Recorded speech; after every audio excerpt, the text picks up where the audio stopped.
వీడిని జాగ్రత్తగా గమనించండి. మనిషికి తక్కువ పంది పిల్లకు ఎక్కువ అన్నట్లుగా లేడా, ఉన్నాడా?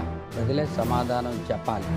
ఈ నోటి దురదగాడు 2 రోజుల క్రితం వైఎస్ఆర్సీపీ శ్రేణులను నా కొడకల్లారా అని సంబోధించడం, మాజీ మంత్రి ఆర్కే రోజాను బర్రెతో పోల్చి మాట్లాడటం, మరో వైసీపీ కీలక మహిళా నేత శ్యామలను పందిపిల్లతో పోల్చి మాట్లాడిన వ్యాఖ్యలు వైఎస్ఆర్సీపీ శ్రేణులను ఆగ్రహానికి గురిచేస్తున్నాయి.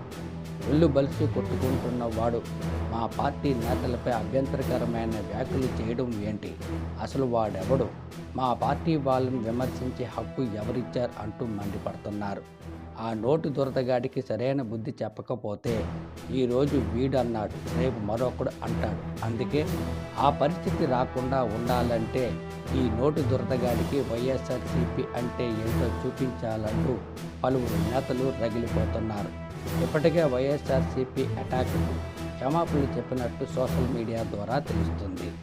ఇదిలాగుంటే సినీ నటుడు పవన్ కళ్యాణ్ నటించిన రబ్బర్ సింగ్ కాదు గబ్బర్ సింగ్ సినిమాలో రౌడీ గుంపులో ఒక రౌడీగా పాత్ర వేసే అదృష్టం వచ్చింది. ఈ సినిమాకు ముందు వీడెవడో ఎక్కడుంటాడో ఎవరికీ తెలియదు. అయితే ఈ సినిమా ద్వారా వీడి గురించి ప్రజలకు తెలిసింది. వీడు పవన్ కళ్యాణ్కి వీరాభిమాని. ఆయన సినిమాలు చూస్తాడో లేదో తెలియదు కానీ పవన్ అంటే చచ్చిపోతాడు. అయితే ఆ అభిమానం సినిమా వరకే ఉండాలి. నీకు పవన్ కళ్యాణ్పై అభిమానం ఉంటే పెద్ద బ్యాలెన్స్ కట్టు. అంతేగాని పవన్ కళ్యాణ్ ఏమైనా అంటే తిడతామనడం కరెక్ట్ కాదు. సినిమాలో ఉంటే ఎవరూ పట్టించుకోరు, కానీ రాజకీయాల్లోకి వచ్చాడు కాబట్టే ప్రతి ఒక్కరూ ప్రశ్నిస్తారు, నిలదీస్తారు. వాటికి సమాధానం చెబితేనే రాజకీయాల్లో ఉండాలి. ఇవేమీ తెలుసుకోకుండా ఆ నోటు దురదగాడు పవన్పై ఉన్న వీరాభిమానంతో వైఎస్ఆర్సీపీ శ్రేణులపై మాటల దాడి చేసి చాలా తప్పు చేశాడు. వాడు చేసిన వ్యాఖ్యలు ఇప్పుడు పెద్ద దుమారం రేగుతున్నాయి. అవునరా, నిన్ను ఉదయం చూస్తే రాత్రి కల్లోకొచ్చే ముఖం. వీధుల్లో నువ్వు తిరిగితే పిల్లలు జడిసి పారిపోతారు. ఎప్పుడైనా ఎవడైనా నీ ఫేస్ చూస్తే ఆ రోజంతా కష్టాలు. అంత దరిద్రమైన ఫేస్ను పెట్టుకుని మాజీ మంత్రి రోజాను శ్యామలను ఎలా తిట్టాలనిపించింది? సినిమాలో చిన్న పాత్రలు వేసుకుంటూ బతుకు జీవనం సాగిస్తున్న ఆ దొండగాడు రాజకీయాలు మాట్లాడడం అవసరమా?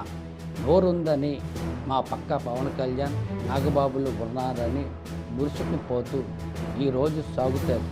రేపు ప్రభుత్వం మారితే వాడి పరిస్థితి ఏంటో తెలుసుకుని మాట్లాడితే మంచిది. ఒక్కటి గుర్తుపెట్టుకో, పవన్ కళ్యాణ్ను భుజాల మీద పెట్టుకొని రెచ్చిపోతున్నావు.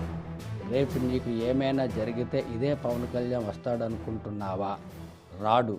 రక్షించే ప్రయత్నం కూడా చేయడు. అప్పుడు తెలుస్తుంది అసలు సినిమా.